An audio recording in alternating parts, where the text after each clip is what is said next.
अस्सलाम वालेकुम नाज़रीन, मैं हूं इब्राहिम कुंबर। काफ़ी दिनों के बाद आपके सामने हाज़िर हूं इस ख़बर के साथ जो कि पुरानी भी हो चुकी है और नाइंसाफ़ी का एक आलम आश्कार नमूना भी आपके सामने हो गया है। और नाइंसाफ़ी किसी और से नहीं लेकिन सिंध हाई कोर्ट के चीफ़ जस्टिस से हुई, सिंध हाई कोर्ट के 4 जजों से हुई।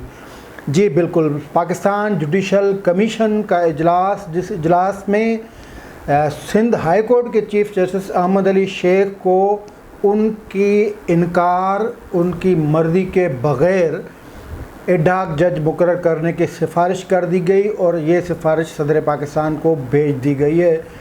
अब सदर पाकिस्तान उसका नोटिफिकेशन जारी करते हैं, उसके बाद क्या डेडलॉक पैदा होता है ये सब देखेंगे।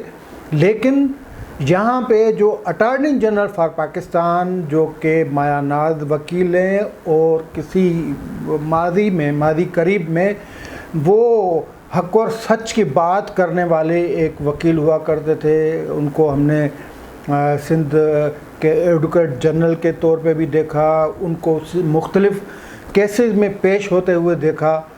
तो उनका जो इस सारे मामले में जो किरदार रहा है वो बिल्कुल एक हिपोक्रेटिक मुनाफिकाना किरदार रहा है। आगे चलकर वो जो उन्होंने मौक़िफ़ जुडिशल कमीशन में रखा है उसमें उन्होंने उसका इज़हार किया। ये नहीं कहा कि मेरा मौक़िफ़ मुनाफिकाना है, लेकिन उन्होंने क्या इज़हार किया ये सब हम आपको इस वीडियो में बताएंगे। लेकिन इसका पस मंज़र आपको ज़रूर बताएं कि सिंध हाई कोर्ट के 4 सीनियर जजेस को नज़रअंदाज करके 5वें नंबर वाले जूनियर जज जस्टिस मोहम्मद अली मदर को जुडिशल कमीशन ने सुप्रीम कोर्ट का जज पहले नामज़द किया, फिर उसकी तकरीर की सिफारिश कर दी। अब ये मामला पार्लियामेंट्री कमेटी के पास है, पार्लियामेंट्री कमेटी का इजलास होगा और ज़ाहिरी बात है पार्लियामेंट्री कमेटी का जो किरदार है वो किरदार होने या ना होने के बराबर है, क्योंकि आइन में लिख दिया गया कि अगर पार्लियामेंट्री कमेटी 14 दिनों में सुप्रीम जुडिशल कमीशन यानी पाकिस्तान जुडिशल कमीशन के फ़ैसलों की तौसीक नहीं करती तो ऑटोमेटिक वो यही समझा जाएगा कि वो जो जुडिशल कमीशन के फ़ैसले हैं वो हतमी हैं।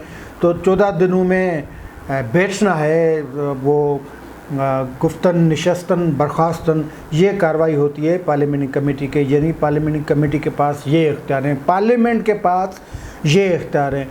थोड़ा जजेस की तकरीरी के हवाले से इख्तियारात को भी देख लेते हैं। इतनी बड़ी प्रैक्टिस हुई 18वीं तरमीम में, आइन का आर्टिकल 170A उस पर डेलिब्रेशंस हुई। में वो पार्लियामेंट्री कमेटी जो मियां रज़ा रब्बानी की सरबराही में थी कायम, उसको हमने कवर किया और बड़ी इस पर ज़ेर हासिल बहस होती रही कई दिनों में।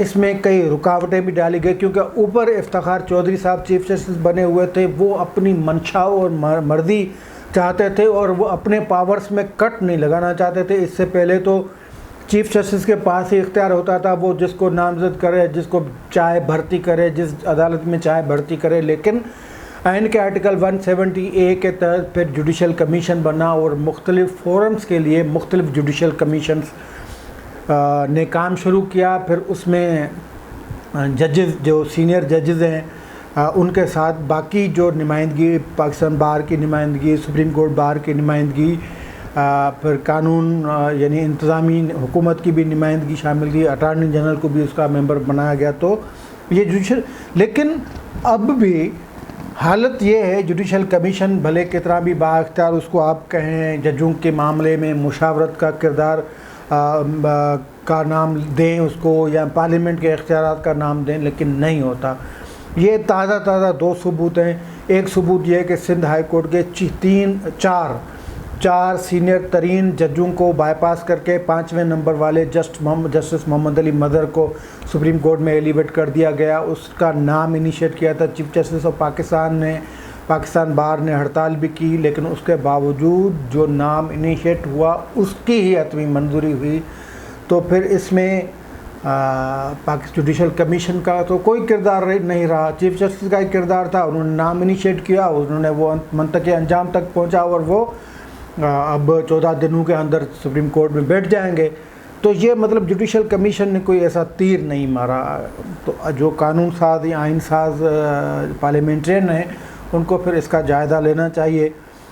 उसके बाद ये तो कहानी एक तरफ हो गई, 4 जज नज़रअंदाज हो गए। जस्टिस मोहम्मद अली मज़हर साहब सुप्रीम कोर्ट में, उनका तकर्रुर हो चुका, तकरीबन हो चुका। पार्लियामेंट्री कमेटी को फार्मल एक मीटिंग करनी है, मीटिंग ना भी करे तो भी हो जाएगा, करे तो वैसे ही हो जाएगी। उनका तकर्रुर यानी जस्टिस मोहम्मद अली मज़हर साहब की कॉम्पिटेंट हैं, ये हैं, वो सब कुछ हैं, लेकिन सीनियरिटी के कुछ उसूल तय हैं। सुप्रीम कोर्ट का अलजाद ट्रस्ट वाला फैसला है और जुडिशल कमीशन में जो 4 मेंबरान थे उन्होंने जो अपने अपने दलाइल दिए, मौक़िफ़ अपना रखा, उसको भी नज़रअंदाज नहीं किया जा सकता। बहरहाल ये कहानी का एक हिस्सा।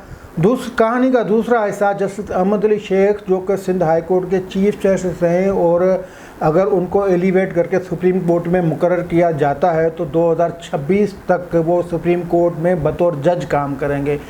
अब 2026 तक कितने जज जाएंगे, कितने आएंगे, कौन चीफ जस्टिस बनेगा, ये एक कहानी है अलग। लेकिन कोई है जो नहीं चाहता कि justice Ahmed Ali Sheikh supreme court में आएँ और 5 साल तक वो काम करते रहें।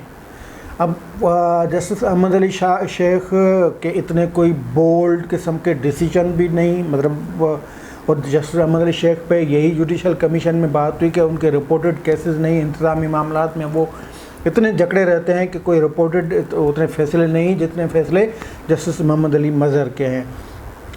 कहानियाँ बहुत हैं। तो हम तो अटॉर्नी जनरल की बात कर रहे थे, तो जुडिशल कमीशन में का जो इजलास हुआ जिसमें जुडिशल कमीशन को जस्टिस अहमद अली शेख साहब ने एक दिन पहले ही लेटर लिख दिया था। उस लेटर में ये कहा गया कि वो एडहॉक जज के तौर पे कबूल नहीं करेंगे उस ओहदे को। अगर सुप्रीम कोर्ट या सुप्रीम जुडिशल कमीशन अगर मुझे मुस्तकिल जज मुकर्रर करती है तो मुझे एतराज़ नहीं रहेगा। अब यहाँ पे ये बात जहन में रखनी चाहिए कि आइन के आर्टिकल 182 बी के तहत किसी भी जज के एडहॉक बुनियादों पे तकर्री के लिए उस रिलेटेड हाई कोर्ट के चीफ जस्टिस की मंजूरी, कंसेंट ज़रूरी है। अब इस अटॉर्नी जनरल ने अपना जो मौक़िफ़ बयान किया है रिटन में, उसमें भी बयान किया है इस सारे मामले को, लेकिन उसके जो कुछ नुकात हैं वो मैं समझने की कोशिश भी कर रहा हूँ। और एडहॉकज़म और जस्टिस अहमद अली शेख को एडहॉक जज की मुकर्ररी के तकर्रुर के ख़िलाफ़ Sindh high court bar association ने हड़ताल की कॉल दी, सिंध हाई बार काउंसिल ने हड़ताल की कॉल दी, हैदराबाद, कराची, सिंध मतलब वफाक सिंध के दारुल हुकूमत कराची और सिंध के बाकी अज़ला में वकला पेश नहीं हुए। वकला जो बार एसोसिएशन उन्होंने एहतजाज किया, लेकिन उसके बावजूद जुडिशल कमीशन का इजलास हुआ और इख्तलाफात के बावजूद जस्टिस अहमद अली शेख के इनकार के बावजूद उनको तो एडहॉक जज की वो मंजूरी दे दी गई, सिफारिश भेज दी गई सदर पाकिस्तान को। इस सारे मामले में जुडिशल कमीशन में 9 मेंबरान थे और उन 9 मेंबरान में 5 ने हिमायत की है, 4 ने मुखालफत की, यानी 5 ने जस्टिस अहमद अली शेख को एडहॉक के बुनियाद पर जज मुकर्रर करने की हिमायत की। उनमें अटॉर्नी जनरल भी शामिल है, लेकिन अटॉर्नी जनरल की जो हिमायत है वो मशरूत है। 5 जिन्होंने हिमायत की एडहॉक कदम की, उनमें चीफ जस्टिस गुलजार अहमद, सीनियर तरीन जज जस्टिस मशीर आलम, उसके बाद सीनियर तरीन जज जस्टिस उमर अता बंदयाल, कानून के वज़ीर कानून फ़रोग नसीम और 5वें अटॉर्नी जनरल थे जिन्होंने 4 मेंबरान ने कहा कि उनको एडहॉक पे जज मुकर्रर किया जाए। 5वें अटॉर्नी जनरल ने कहा कि अगर वो मानते हैं तो उनको जुडिशल कमीशन की ये सिफारिश की मैं हिमायत करता हूँ। हालांकि अटॉर्नी जनरल को पता था कि जस्टिस अहमद अली शेख इनकार कर चुके हैं, वो लेटर लिख चुके हैं, वो राज़ी नहीं है और आइन मुतकादी है इस बात का कि कंसेंट ज़रूरी है। फिर जो अटॉर्नी जनरल ने मौक़िफ़ पेश किया है उसमें जज के, चीफ जस्टिस के वो आइनी जो पैरामीटर्स दिए गए हैं उनकी तशरीह दी गई है, वो भी उसमें कहा गया। फिर अटॉर्नी जनरल ने ये भी कहा, अटॉर्नी जनरल ने ये क्या कहा है उस पर आने से पहले आपको बता दूं कि जस्टिस अहमद अली शेख को एडहॉक के बुनियाद पर मुकर्रर करने की मुखालफत करने वाले 2 जज हैं। जस्टिस मकबूल बाकर, उनका तल्लुक़ सिंध हाई कोर्ट से रहा है, वो बाद सुप्रीम कोर्ट एलिवेट हुए। उसके बाद जस्टिस कादी फ़ायज़ ईसा और जस्टिस कादी फ़ायज़ ईसा की एक सीनियर जज से तलख कलामी भी हुई है इस मामले पे कि सीनियरिटी के उसूल को नज़रअंदाज किया जा रहा है, रवायात को, ट्रेडिशन को तो नज़रअंदाज किया जा रहा है, अपने पसंदीदा बंदों को लाया जा रहा है। ये जो कहानियाँ चली हैं। उसके अलावा सुप्रीम कोर्ट बार एसोसिएशन के जो नुमाइंदे थे जस्टिस रिटायर्ड दोस्त मोहम्मद साहब, उन्होंने मुखालफत की, एडा कदम की। इसके अलावा पाकिस्तान बार के मेंबर हैं अख्तर हुसैन, उन्होंने भी मुखालफत की है। अब अटारनी जनरल ने जो रिटन में मौक़िफ़ पेश किया है, उस मौक़िफ़ में उन्होंने कहा कि सुप्रीम कोर्ट जो सुप्रीम कोर्ट में जो एडाक का तकर्रुर है, उस हवाले से अगर सुप्रीम कोर्ट का कोई फार्मर जज है तो उस हवाले से रिक्वेस्ट का लफ्ज़ इस्तेमाल किया गया है, जबकि कोई हाई कोर्ट का जज है, उसको एडाक पे लाना है तो वहाँ पे रिक्वेस्ट की जो वो लफ्ज़ इस्तेमाल नहीं किया गया, वो वहाँ पे रिक्वायरमेंट की जो का लफ्ज़ इस्तेमाल किया गया। फिर उसको वो उन्होंने ये समझाया है कि ये रिक्वायर और रिक्वेस्ट जो है ये दोनों में फ़र्क है, और जो आर्टिकल 182 है उस हवाले से भी उन्होंने वजाहत करने की कोशिश की है। आइन का आर्टिकल 260 जो कि जज की वजाहत करता है, उसका भी उन्होंने हवाला दिया है। आइन का आर्टिकल 206(2) उसका भी उन्होंने हवाला दिया। उनमें उसमें वादे है कि अगर हाई कोर्ट का जज सुप्रीम कोर्ट की में तकर्रुर कबूल नहीं करता और फिर वो भले चीफ जस्टिस ही क्यों ना हो, लेकिन उसके असरात निकलते हैं। वो मुस्तकिल जज के तौर पे अगर कोई हाई कोर्ट का जज इनकार करता है तो वो रिटायर्ड समझा जाएगा, यही नतीजा निकलता है। लेकिन एडाक जज की सूरत में नतीजे उसके बरक्स हैं। उस हवाले से आइन खामोश है। फ़र्ज़ करें अगर इनकार कर दिया जस्टिस अहमद अली शेख ने, सुप्रीम जुडिशल काउंसिल ने, कमीशन ने, पाकिस्तान जुडिशल कमीशन ने उनके तकरीर की सिफारिश भी कर दी है, अगर वो इनकार करते हैं तो उस पर आइन खामोश है, ये अटार्नी जनरल कह रहे हैं।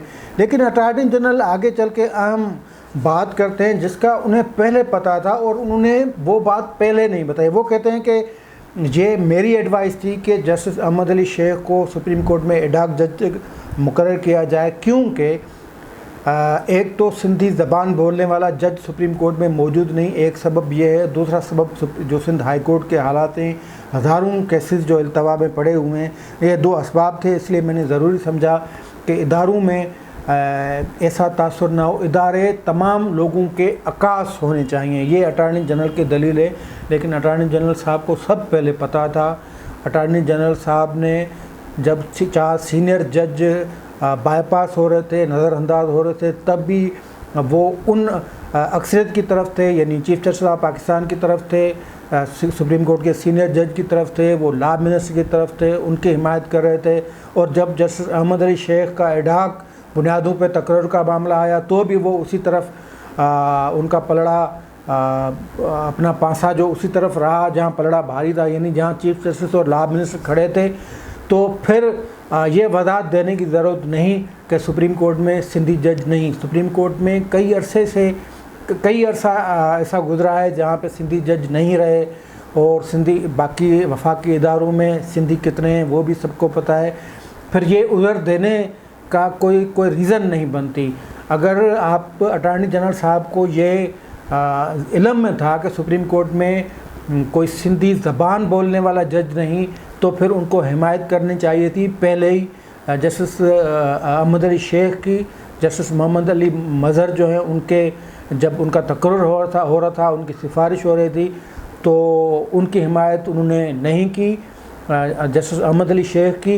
लेकिन अब ये उज़र दे रहे हैं कि मैंने ये तजवीज़ इसलिए दी थी कि इसलिए लाया जाए कि सुप्रीम कोर्ट में सिंधी ज़बान बोलने वाले जज नहीं हैं, तो इसलिए ये तजवीज़ दी गई।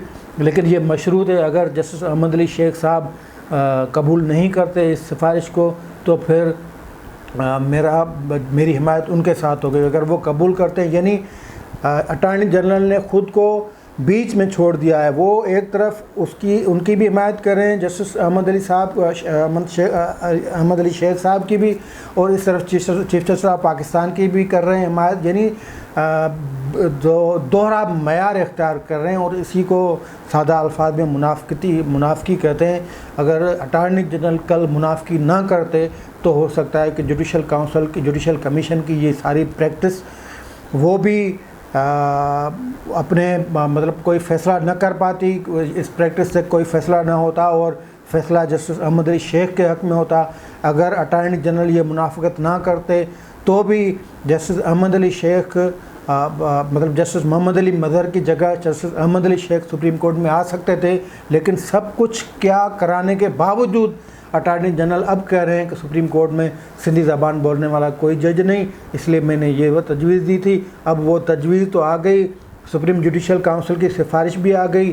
अब अटॉर्नी जनरल कह रहे हैं कि अगर उनको कबूल है तो जा बिस्मिल्लाह, अगर नहीं कबूल है तो भी बिस्मिल्लाह। यानी दोनों बातें कर रहे हैं। अटॉर्नी जनरल ज़बरदस्त किस्म के एक नज़रियाती शख्स यानी एनडी खान साहब के साहबजादे हैं, बहुत भले मानस अच्छे इंसान हैं, हुकूक और कानून की बात करते हैं, लेकिन इस मामले में मार खा गए। इसलिए मेरे कई सीनियर दोस्त कहते हैं कि अब के अटॉर्नी जनरल का सॉफ्टवेयर तब्दील हो गया है। आज के लिए इतना ही, दीजिए इजाज़त। अल्लाह हाफ़िज़।